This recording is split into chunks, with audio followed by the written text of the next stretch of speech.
வாய்ப்பாட்டு பாடும் பெண்ணே மௌனங்கள் கூடாது. வாய்ப்பூட்டு சட்டம் எல்லாம் பெண்ணுக்கு ஆகாது.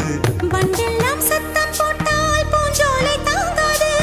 முட்டுக்கள் சத்தம் போட்டால் வண்டுக்கே கேட்காது. ஆடிக்கு பின்னாலே காவேரி தாங்காது. ஆடான பின்னாலே அல்லிப்பூ மூடாது. ஆசை துடிக்கின்றது. உன் வீட்டு தோட்டத்தில் பூவெல்லாம் கேட்டுப்பார். உன் வீட்டு ஜன்னல் கம்பி எல்லாமே கேட்டுப்பார். உன் வீட்டு தென்னங்கீற்றை ஒவ்வொன்றாய் கேட்டுப்பார். என் பேர் சொல்லுமே. உன் வீட்டு தோட்டத்தில் பூவெல்லாம் கேட்டுப்பார். உன் வீட்டு ஜன்னல் கம்பி எல்லாமே கேட்டுப்பார். உன் வீட்டு தென்னங்கீற்றை ஒவ்வொன்றாய் கேட்டுப்பார். என் பேர் சொல்லுமே.